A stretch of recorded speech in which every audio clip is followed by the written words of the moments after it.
Hey, this is Gina Grad. Hi, this is Teresa Strasser. Hi, everyone. This is Mike Errico. Hey there. This is Casey Cavalier. I'm Rocky Rose. And you are listening to The Jay Franzi Show. Lucky you.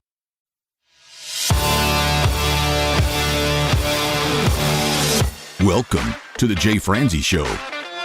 A behind-the-curtain look at the entertainment industry with insights you can't pay for and stories you've never heard. Now, here's your host, Jay Franzi.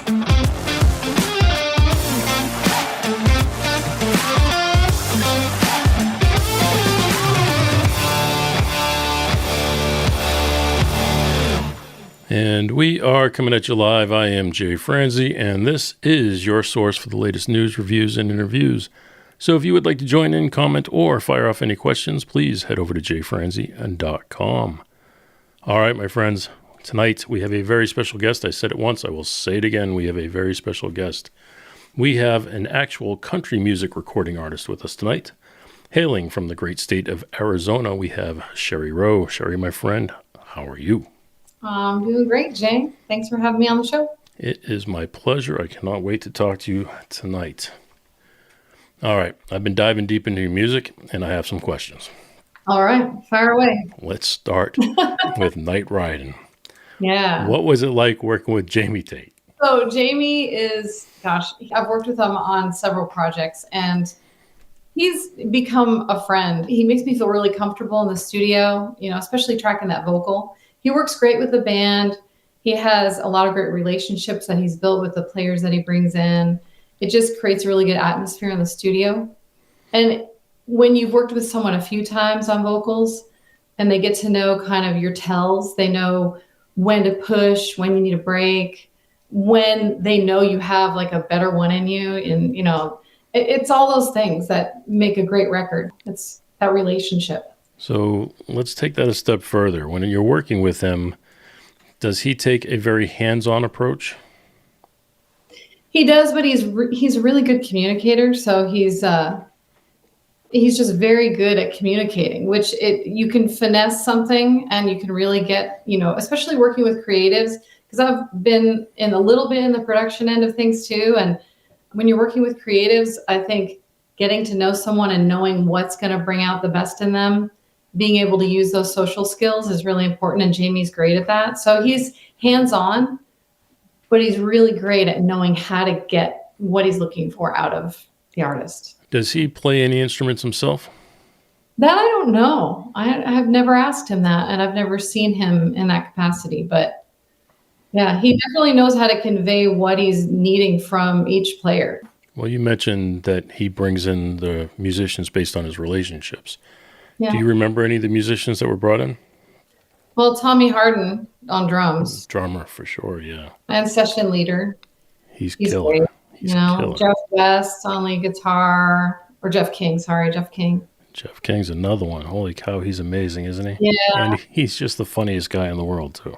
Oh, my gosh. Jimmy Mattingly on fiddle. I mean, Jamie works... Nashville is like so many A players. It's like no matter who you have in the session, they've got a long list of who they've played for, who they've, maybe toured with. And so I've been really, really fortunate to have amazing musicians in that room. It's funny. I mean, you mentioned those few, and I've had a chance to work with all of them, and they are just amazing people. But you mentioned Jeff, and Jeff is just the funniest guy in the world to me. I didn't get to know him very well. Sessions sometimes are just like they go by so fast. In and out. A couple sessions of mine, but yeah, just phenomenal. And these guys, and how it is. Like they can play anything. They have this amazing encyclopedia of stuff to draw from all the years of experience. That's what makes them so great on the fly like that. It's like a lot of people can emulate things that they hear and play covers of it, and they're great players, but to be able to create on the fly under that, with the time pressure, and I think that's the most beautiful thing about what those players bring. But they're so chill about it. It's like, and that just comes, I think, with the seasoning and maturity and just knowing, Well, they do it all day, every day. Yeah, and they're so down to earth about it, and it's like that's the best. Yeah, those guys are great. And, Jeff has worked as a session leader on a lot of the sessions I've been on. And Jeff is just one of those guys who his sense of humor keeps everybody calm. So that's what I remember most about Jeff. And he's out with Brooks and Dunn. Oh. I mean, so he's on the road with them. And I had a chance to take my daughter. He gave us passes. We went to see him play with Brooks and Dunn and took her up on stage and just gave her the tour around. And she was 9 years old at the time. So That's so great. she just had a blast. I love it. Do you remember what studio you were in? Well, gosh, we've been at Ruckus Room mostly. Yeah, but Ruckus Room was recently sold. Jamie isn't doing it anymore. And I know Caleb Fisher, who's in that space now, but I haven't had a chance to talk to Caleb about that. I mean, I would love to be able to go back to that room just because I have such memories, history there and memories there. And I'm going to miss Jamie, that's for sure. But, Caleb's been putting out some great stuff. I think he was set up out of his house before. It's Farmland, I believe, is the name of the studio. Jamie's worked at the Ruckus Room forever. Yeah. He was doing all the demos out of there. I mean, he's been mixing demos out of there for years. He's very, very talented. Yeah. So, but I get it, man. Life just took him down a different road, and he's ready for something new. So I get it. You talk about the people coming in and out when you're in the studio. Life moves fast when you're in the studio, and Jamie has to keep up with the speed of the way things go, especially at the Ruckus Room, where they're doing so many demos in a day. Yeah. He's got to just churn them out and churn them out and churn them out. So for him to be able to move that fast, it doesn't matter how good of an engineer you are, but to be able to move that fast is just impressive. It's very impressive. And when you're there, you don't feel rushed. So kind of like what you said about Jeff with his sense of humor, keeping everybody calm. Jamie's really good with that too. He has a great sense of humor, and he's just very chill. And, he's probably thinking of a million things, and he's got this thing he's got to keep up with, but he's not putting that on anybody else, which is right. A beautiful thing. Yeah. And I mean, that's a small little machine there too. I mean, they have multiple rooms, and they take projects from one room and then move it over to the next room when the next people come into the first room. Yeah. So it's just constant movement. It's a very impressive machine they have over there for sure. Yeah, for sure. So I mentioned at the beginning that you're from Arizona. Yep. So how did you make the connection to the people that are in Nashville? Oh, man. Well, my first experience with it was I sang with my sister and my sister-in-law in a contemporary Christian trio for a while. Very nice.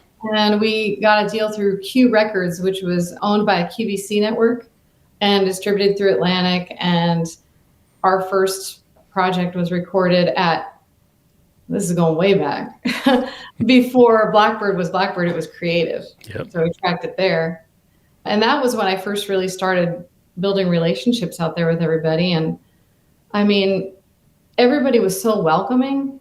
And I remember even some of my first co-writes, because I didn't consider myself a songwriter initially. I had this little thing here and there, and it was one of my first producers kind of helped me understand the formula and the, how to put the work in to take those pieces and make them into something. And it was so beautiful because he was so excited to teach me that. And I remember when he first kind of showed me, he said, "This is your song. You just do this, this, and this." He was like, "You're a songwriter." And he literally had a twinkle in his eye, and he was like almost choked up. It's like, that's been my experience with everybody in Nashville. And now we have a huge community there. My husband plays bass in the band, so we get to tour together, and it's been amazing. I mean, we've lived out there for short spells at a time, and we even considered, fully relocating.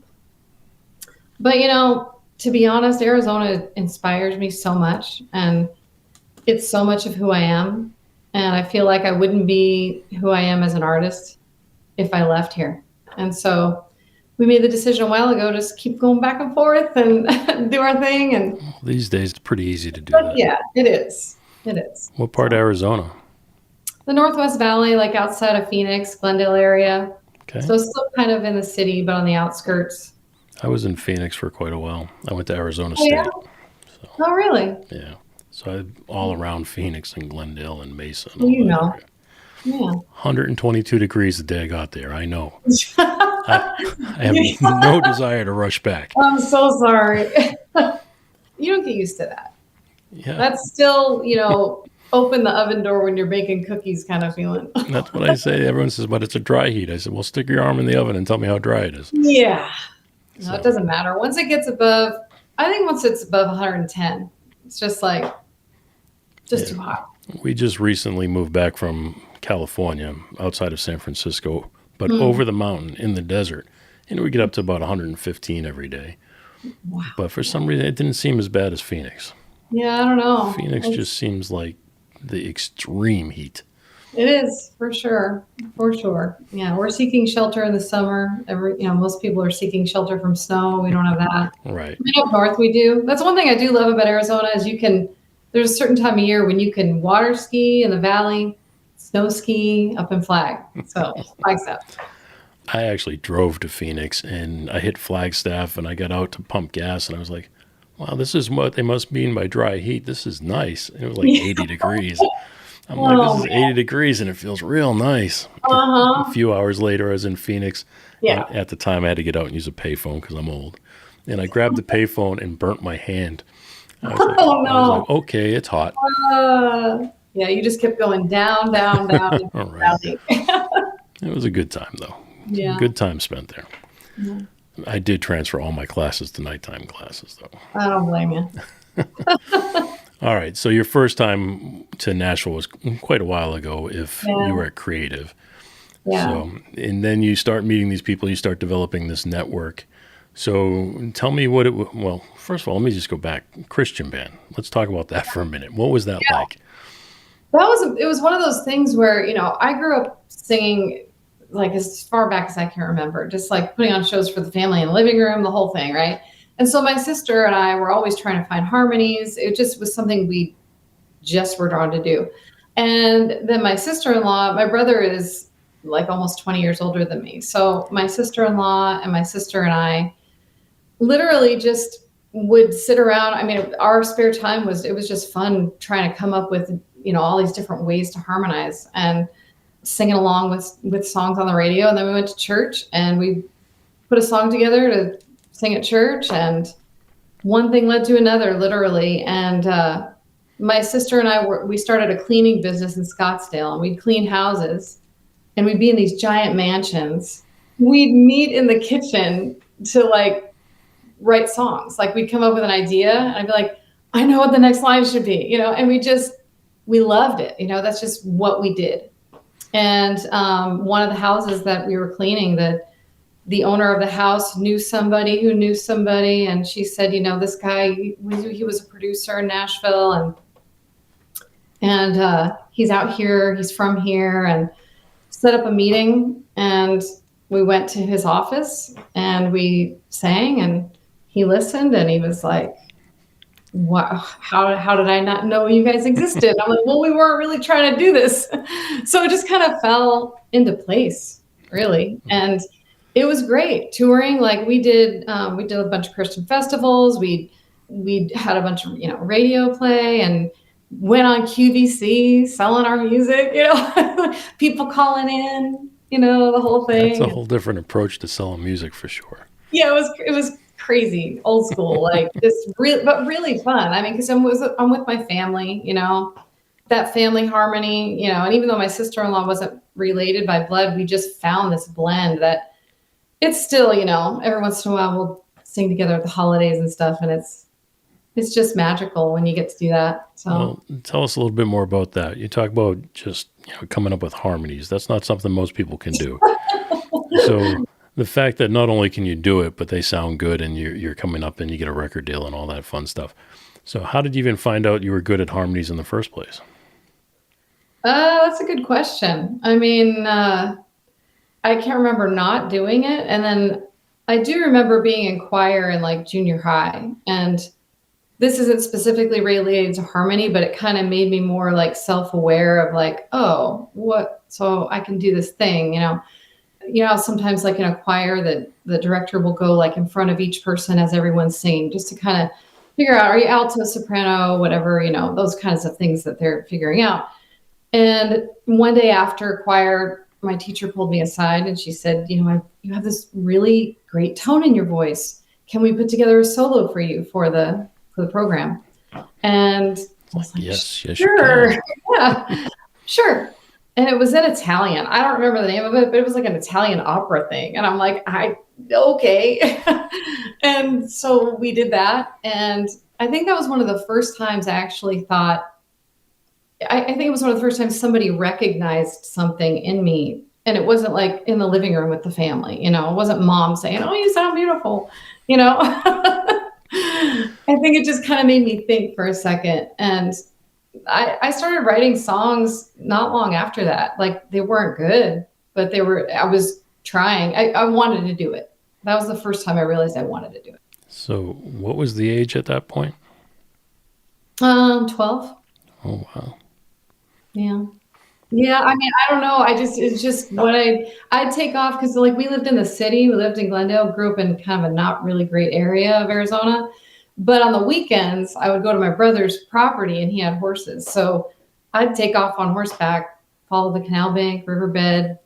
And I just remember writing songs. I can't really say I knew at the time I was becoming a songwriter. I was just singing and coming up with words that rhymed. I can only assume that at that age, it's basically lyrics and melody. Yeah, exactly. If you're able to sing, then you're taking those lyrics and you're able to make a melody out of it. Yeah. So then when you meet up with musicians later, like your days in Nashville, is that how you do it now? You come up with lyrics, you sing, and then somebody pulls the chord changes out of that?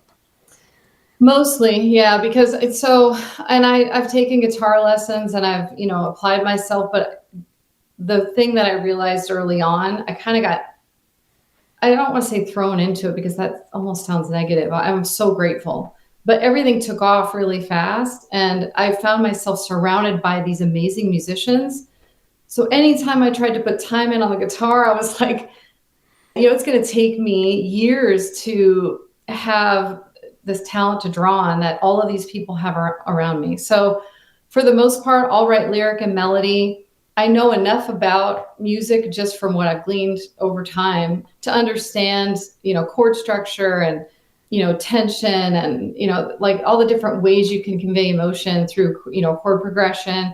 I understand, hooks, melodic hooks, vocal hooks. I understand all that kind of stuff, but I mostly say, this is what I'm trying to convey. And I'll get together with somebody to do like that scratch track and really just kind of talk through pre-production and think about where I want the song to end up and kind of help lay the groundwork that way. But I'm definitely utilizing their encyclopedia of chord structures. So, and I've learned over the years that there are several writers who write that way, and I used to think of it as a handicap. Right. And then I learned that, that's my method and it works. We all have strengths, right? Strengths and weaknesses. Yep, exactly. So you mentioned your record deal. How long did that last? The Christian record deal? Gosh, we did one full length project and then after that we all just kind of, we didn't go our separate ways. We're a family. So we're still close. But we just did different things. My sister is in banking now. And of course. She's very proud of her. And my sister-in-law she just really enjoys the simple life. So she's got horses and she travels a lot and she's, she's in her lane and she sings a little bit here and there, but I was kind of the one who wasn't done. So you decide to move on and go into the country world. Yeah. So how quick of a turnaround was that? There was a bit of a gap because it was during a time my dad was battling cancer and my mom and I were his caregivers. So it was like right around the same time. And I was, honestly, I loved singing with my sisters and, you're kind of, soul searching and trying to figure out what you're meant to do. And so that process took a couple of years, honestly. And I started writing again. And to be honest, it was hard getting back into writing after losing my dad. That was like one of those, I was just grieving and going through those emotions. And then I was able to sort of process some of that through writing. And in fact, it's crazy, but even, moving forward these years later, I just finished a very important song to me about my dad that I started back then. It was very hard for me to finish it because I felt like no matter what I said, it wasn't enough. It wasn't truly telling the story. It almost felt like too sacred to I felt like I was limiting it by putting it in this song. And then a good friend of mine who's also a collaborator, a fiddle player in my band, Stephen Bowman, he told me, he's like, you have to remember, this isn't the only song you're going to write about your dad. It's like, you don't have to say everything in one song. And I don't know, that just kind of that opened it up for me, freed me up, finished the song, actually brought him in on the co-write and finished it with him. What were the emotions like when you were writing that song? There were some times I had to stop, it got me. And I'm like, okay, yeah. So it's interesting because my dad had a rough life, and how it is with all families, we're all just trying to do our best with what we have. We're trying to help, the next generation be better than before and learn. And I love my dad. When he passed away, we were very close, but growing up, it wasn't necessarily that way. And as I said, we lived in the city, and horseback riding, going up to the mountains in Arizona, camping, that's always been a real escape for me. And early on, that was established because we lived this life in the city in a really bad part of town and, going through a lot as a family. But then every so often we'd escape up to the woods. And in the woods, we were different. In the woods, there was a sparkle in my dad's eye, and so the song is called The Woods. And it's really, it's a story about redemption. It's really about, a prodigal situation. I think we all were kind of our best selves up there on the mountain. So those emotions for me writing that song it was very freeing to be able to kind of give my dad's story some life and maybe help people to see him and maybe people like him in their humanity. He had his story and he had a lot that he went through that kind of definitely affected us, but there was redemption there. How old was your dad? He was 70 when he passed. 70. Yeah. All right. Yeah. I mean, even if I was asked earlier today, what do I do just to stay grounded? And if I'm not up in the woods for a couple weeks off grid, I'm just going outside in my backyard for 10 minutes. I got to see the sky. Right. I got to put your feet in grass. Birds. Yeah. I got to put my feet in the grass. Exactly. That's funny. All right. So you mentioned it a couple times now, growing up in a not so nice neighborhood. So yeah. How do you feel that affected your songwriting? Well, I'd have to say, I'd have to speak to more how it affected me in general, because hopefully, I've really been trying to be so intentional about being authentic in what I'm putting out. And I think how it affected me, it helped me to have empathy. I really do. Especially, I'm a person of faith, and I don't think I could have gotten through a lot of things that I did without that personally. And I think it's odd because, I go back to those neighborhoods sometimes and I'll say, that's the house, that's one of the houses we lived in. And some people are like, whoa, it's like, there's bars on the window, and I'm like, yeah. I'm like, but there's a certain comfort being there. Right. And it's where you grew up. It's where I grew up. And I think it helped me to be grounded, to understand that at any given time in any room, there's somebody going through stuff. It helped me to not feel, disconnected, because I was just I was experiencing a lot. I was seeing a lot, just very real, and so I think that helped me to be maybe more relatable and a little more vulnerable when I'm talking to people and listening to people. Well, that's a good point. Do you think the ability to relate helps you when you sit down in a room full of writers? Absolutely. Yeah. Yeah, for sure. Do you think you're able to connect with their struggles because of that? Yeah, I think so. I mean, I would like to think so. That's who I want to be. And so, yes, I think that is how I grew up, has played into me wanting to be present for people and hear them and see them and be seen. Well, there's something about when you sit down to write a song. Everybody wants to write the hit song or the next big thing, Yeah. which a lot of times is emotionless. It's just something you can sing to. It's just Yeah. a poppy thing. Yeah. But to be able to sit down and take it to a deeper level, those are the songs that really connect with people, and they actually go a step higher than those poppy songs because not only are they good songs, but then they connect and people relate to them. So I think it says something to have that kind of connection and to have a history like yours.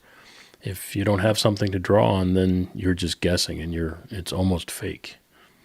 Yeah. And, there is a formula for a commercial song and, and I get that. And at times I have to remind myself, that like the lighthearted fun stuff is great. I mean, when I'm up on stage with the band and there's all that energy and, it's all fun right then, it's like, that's magical too in its own way, so I know I need to have, to be diversified in what I'm putting out, but especially lately, I've been leaning into the authenticity and the vulnerability because, I mean, we all have something to say and we all have our own story. And I can't tell somebody else's story, but I can tell Why mine. would you want to?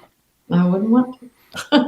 Well, you mentioned there's a formula to writing a hit song, and that's especially true when you're in Nashville. Everything is a formula. Yeah. I mean, from the writing to the recording to the studio. I mean, it's a process for a reason. And Sure. don't get me wrong, it's the best process in the world. It has the best musicians in the world and the most talented singers. Mm-hmm. However, you're not from Nashville. You're from Arizona. Mm-hmm. So do you feel like the fact that you are outside of the system helps you stay grounded and write in a different manner than people inside the system?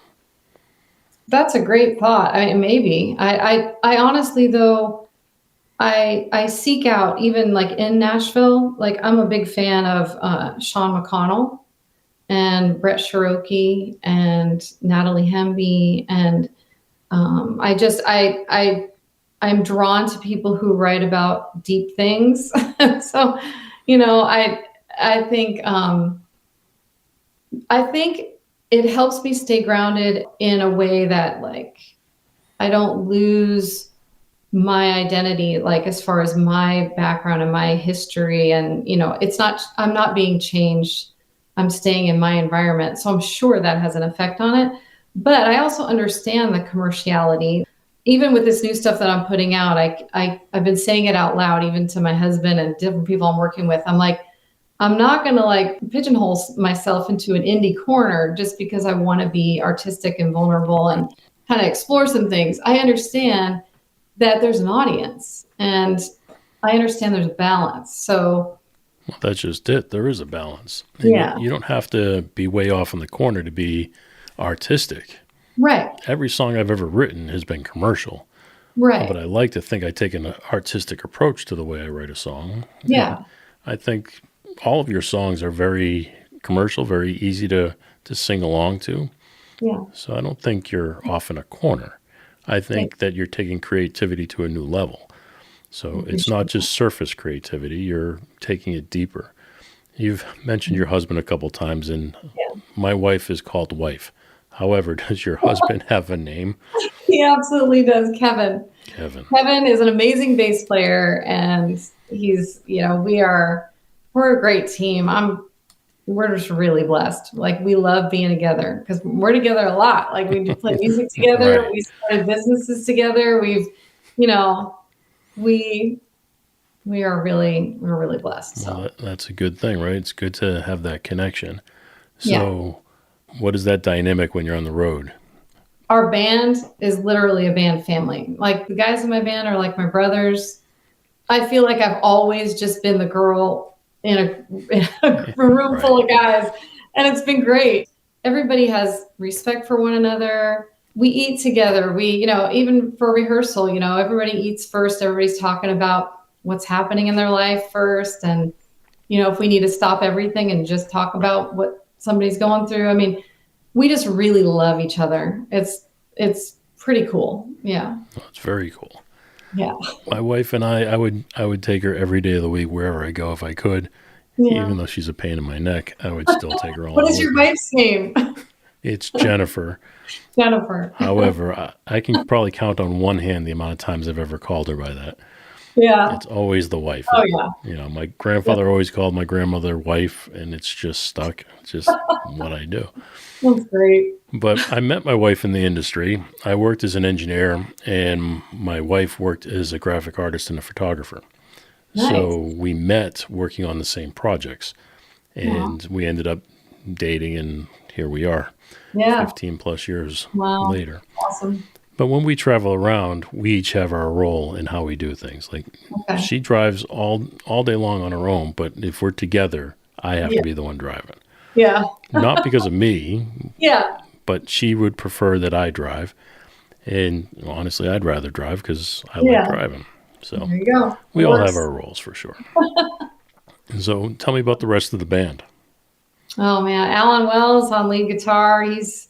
He was a metal shredder before he was a picker, and he's just like phenomenal. I mean, the guy's just nuts. He's great and great sense of humor, and just a really, really great guy. Sean Brainerd on rhythm electric and acoustic and vocals. He grew up singing Southern gospel, so his harmonies are spot on, and he's like my little brother, just harassing me all the time, and I love it. Wouldn't have it any other way. Rocky is my MD, and he's on keys, and he's just phenomenal. He's great at what he does, and he's so invested. The guys are so invested. I mean, I thank God every day that they care so much about their roles, and they love making things better. And Rocky is great at that MD role, and just he's always thinking of different transitions and different creative things, and he's just just love it. And he's all the guys are there at the end of these long shows that we sometimes play, and they're there winding cables and loading gear and just, we're still laughing and harassing each other the whole time. And David on drums. I mean, David's he was a drum tech in Nashville for quite a while, and he and his wife Priscilla just had a baby, and newest little band member. And so are they all out in Arizona with you, or are they in Nashville? So most of them are. Bowman, my fiddle player, lives out there. He lived out here. He's kind of gone back and forth quite a bit. Our house is like his second home. So he flies back and forth a lot. I actually co-wrote and co-produced his most recent project that he did. It's kind of an indie Americana thing. And we tracked some of it here and some of it in Nashville because we have a studio here and in the house. And that was really freeing for me I was really excited to do that project with him. And when we were done, I kind of realized that I was able to be more vulnerable helping someone tell their story. And I was able to kind of put these stories together that were very, very honest. Not that I haven't been honest in my writing, but it definitely took down some walls for me, for myself, for the stuff that I'm about to put out. So that was a really cool lesson to learn from that. Well, again, I think it's all that experience and the, everything you've done up to this point that's led to your ability to be able to do that. Yeah. So you mentioned you helped him produce the record, and you mentioned that you have a studio in your home. I want to talk about those two things real quick. Okay. What type of producer do you find yourself being? It was a fairly new role for me, other than just sideline chiming in before. This was more official, and so I kind of got my feet wet on the process this time. And I would say it was very exciting for me because I've had a lot of ideas. It kind of opened up the gate for me to just kind of wow, this is a blast. I've never picked apart everything as much as I have on this. Because, you go in and you track in a session, and those sessions do move really fast. And you can have an idea of pre-production, but there's not a whole lot of really contemplating the direction of things in those sessions. When you're doing something as an independent artist like Bowman was, that's his last name. It's really his last name. He's a fiddle player. It's not made up. But it was fun to have the time to really pick things apart and layer things in and kind of build the songs over weeks and kind of live with the version that you had and go, I think maybe we should go back and do this. So what kind of producer? I think that's yet to be determined. I feel like it was a great experience, and Bowman and I were really happy with the end result. So, well, you mentioned your ability to help craft the songs. Yeah. Did you help out with harmonies and melodies? Yeah, I sang backup on everything, and I went out with him when he had one of his single releases, and we did some rounds together, and I was able to jump in and sing with him on them. And so yeah, Bowman and I, we figured out, man, we're great friends, and he's an amazingly talented musician, but he's honestly my favorite collaborator. Like we make a really good team. He's really great at. He thinks outside the box, or I should say outside of what my box would be. And we complement each other well in that way.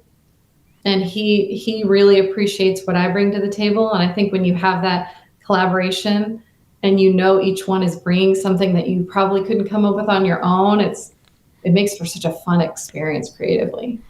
Well, it's also good too when you're both at a certain level of talent, and then you both have respect for each other, and you've both been friends long enough that you are able to open up to each other. So it allows a lot of comfort.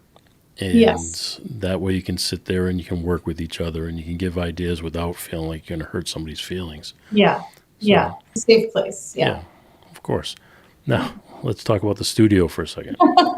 Is the studio intended for writing purposes and demos, or is it intended for you to be able to actually craft a record in the future? Yeah, well, it's in transition. The room isn't built for, crafting a record because it wasn't originally intended for that. But we find ourselves in this spot where there is a need for that here, not even just for ourselves, but I also co-host a radio show called Arizona on the Rise with my manager and his wife, and Kevin produces the show and edits it down. And we're finding a lot of up and coming talent here. And it's really fun for me to be able to get to know some of these artists that maybe I've just passed and, coming on and off stage, and get to know their story and kind of see what they're writing and to kind of help facilitate that. So we're about to have some construction projects right here. Trust me, that part will be fun. Yeah. Kevin's built a couple studios in other places for people. He is a builder. I mean, we've built homes before and stuff like that. So, it'll be fun to dive into that again. I always have my rooms built because not my thing. You mentioned the artists that you cross coming on and off stage. Let's talk about some of the people you've had an opportunity to open up for. Yeah. So one that I haven't heard the name in quite a while, but I absolutely love as an artist is Leanne Rimes. Yeah. What was that like? Oh my gosh, it was a blast. It was at Scottsdale Culinary Festival, which is that's a huge event, and it's fun. I mean, it's any opportunity like that is, you're hoping to get to meet them and hang out and kind of pick their brain or, anything like that. But even just sharing the platform, sharing the ticket at all is it's an honor, and it's just one more opportunity to kind of refine your show and get better. I saw a picture of you with Reba. Did you play alongside Reba or open for Reba? So she was supposed to perform that night, but she actually had strep throat that night. And she was also emceeing. So she was emceeing Celebrity Fight Night. And Barry Manilow was playing that night. Brian McKnight. Barry Manilow is awesome, by the way. Yeah, Toscano. It was a really cool, that night was fantastic. In fact, that was the weekend I was releasing Night Riding. And Jimmy Walker started Celebrity Fight Night with Muhammad Ali. And it was from Parkinson's Research, and they were really good friends. And it was the 25th anniversary. And, the song's coming out. And so I was able to sing that song the weekend that it came out. And I'm looking down at this star-studded crowd. Quincy Jones is in front of me. Right there. and Reba and everybody, it was one of those magical nights. It was the red carpet with Kevin and the whole thing. And Reba was wonderful. I talked with her backstage. She was so sweet. She's so down to earth. So nice. Yeah. Well, you mentioned Jeff King earlier. That's his primary gig, is going out with Reba. Yep. Yeah. All right. You travel around with your husband, your bandmates, and you get to hang out with some of the best people in the industry. Tell me the craziest story you have. I mean, okay, so we did get pulled over by the German police when we were heading back from Poland to Germany to fly back home after touring. And that was a fun experience, and there was one girl that was traveling with us and she literally had the flu. I mean, her fever was probably like 103 and she was sleeping. And these guys had to be like 7 feet tall. Like these police officers, they did not want to joke around. They were not there to small talk. So they like nudged her and got her up because we had to pull all the luggage out from underneath the bus, then go through everything. They ask us a bunch of questions. And then Kevin decides before they leave to shout, right before they're out of view, "Can we take a selfie?" No, was their answer. Fair enough. No. No, and it was pretty solid no. Pretty solid no. Okay, I just want to point out, you said you don't have any crazy stories, and then you say you get pulled over by the cops. I'm thinking maybe someplace in Utah or someplace, it's stateside. You talk about being pulled over by cops in Germany. Yeah. Okay, that's insane to begin with, but how scary was that? Honestly, it was very scary. It has to I be. didn't know what was happening. It's like, and we didn't have our translator with us. And this was the end of the tour. We got the bus driver. That's it. So, yeah, it was scary for sure. Poland wasn't scary though. In general, Poland, people love country music in Poland. Those crowds were great. Like we've been there a couple times, and we're planning to go back in 2026, and I love it. Do you think country music's more received over there than it is over here? More well received? There's a genuine excitement that I don't think we could see here. I mean, it's like they're like Christmas morning excited. It's new to them. They love Americans. I mean, so my grandparents were born and raised in Poland. I never met them because they passed when my mom was young. So I love the heritage. Like that's a huge part of who I am. But it's just so exciting just to they want to hear me talk. They think I have a cool accent. And I'm like, you got it wrong. I'm like, no. But they really do. They get very excited about American culture and the American dream and country music. And they're very intrigued by it. All right. Now, I know you got plenty of a career left to go, but what's been the biggest setback to this point? Oh, man. Well, I hate to throw the old COVID word in there, but honestly, 2019 was great. It was a rough year. So I don't know. That was for everybody, obviously. But I think outside of that, I think it's the times that I, instead of using life's challenges to propel me, the times that I've let them slow me down, whether it's, and not that they should or shouldn't, because I mean, everybody goes through things in their own way, and that's, we can't really dictate that, we're human. But looking back, I wish sometimes I would have kind of just dug in. And so, I've had some challenges recently. My mom passed and, different things happening in the family, like within the last year. And I have found myself in a different mindset this time. Things have been hard, but I knew that I could either kind of go inward and just kind of stop things and kind of put things on hold, put things on pause, which sometimes there's a time for that. But this time I didn't want to look back and wish that I had not stopped. So instead I kind of hyper focused on the creative side of what I do. And even if that wasn't always in the public eye, I was always kind of trying to keep that momentum going. And it's been really healing for me. And now coming out on the other side of it, I've got some songs that I'm really happy with. I tried not to let that be a setback this time. No, I get that. And it's got to be tough to lose your mother, especially after losing your father. Yeah. And you had that challenge when you lost your father and it takes you a while to get back in the groove and then it happens again. It's got to be hard to fight that, to stay in the groove this time. Yeah. So, yeah, I've lost both my parents. I can understand how that's tough. I'm sorry. It is tough. Yeah. Yeah. And it's not only tough on you personally, but just everything that's around you. Yeah. So. Absolutely. All right. Well, let's talk about the audience for a minute. You play these shows and you're playing all over the world. So what are you doing to grow and connect with the audience? Socials they're so important, and my team is always on me about it, and I'm getting better at it, but I like face to face. I like crowds. I like the meet and greets, and I think accessibility is important. Even if I haven't been constantly putting new content out, I genuinely love connecting with people when they comment or message, and I've met some young kids out on the road at meet and greets, and I still am talking with them on Instagram, and they'll randomly message me.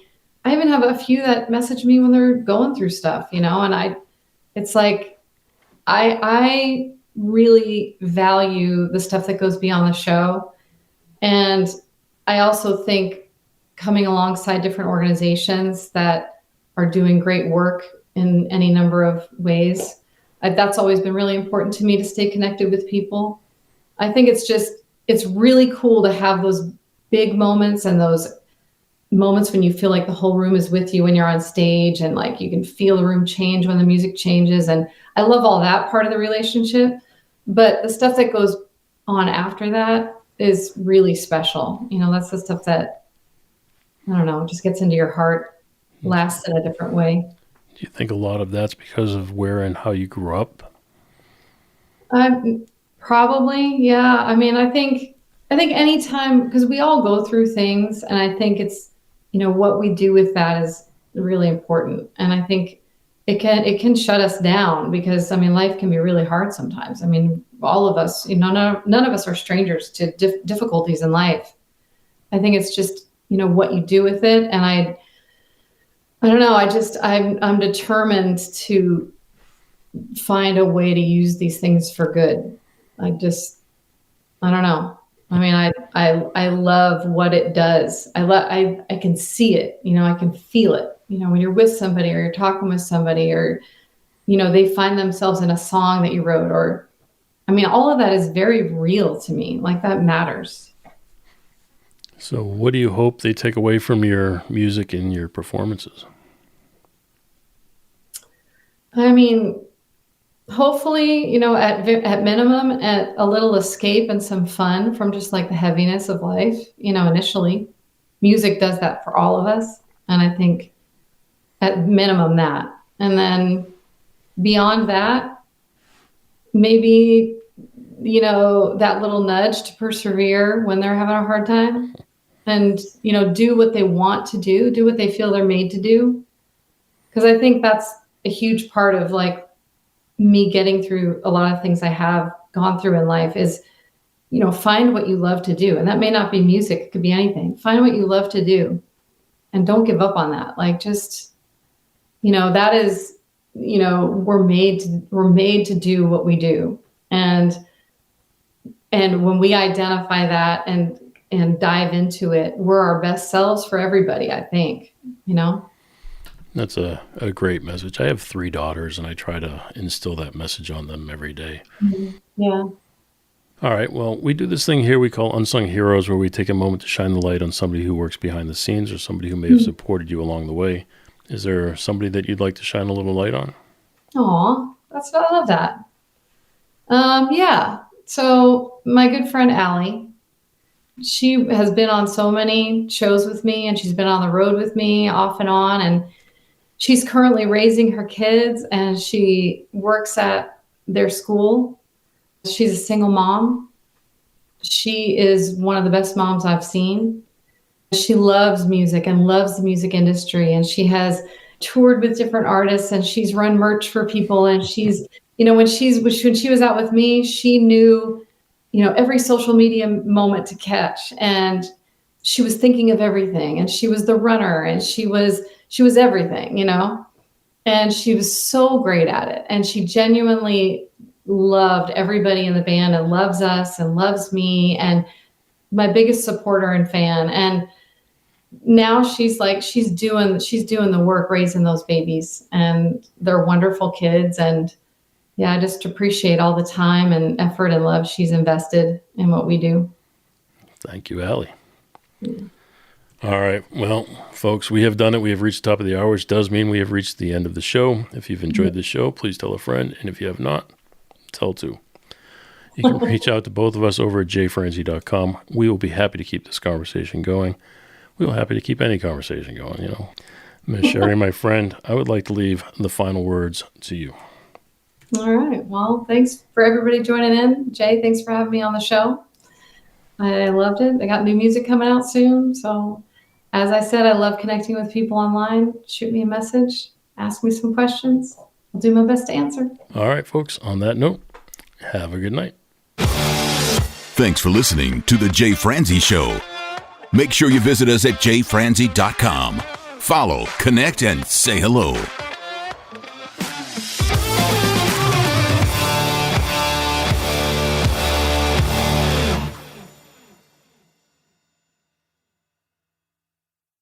This episode has been brought to you by VR Knives, your source for 100% custom knives made by a true rock star. So, if you're in the market for a new piece of art, reach out to VR Knives. 407-421-5528. 407-421-5528.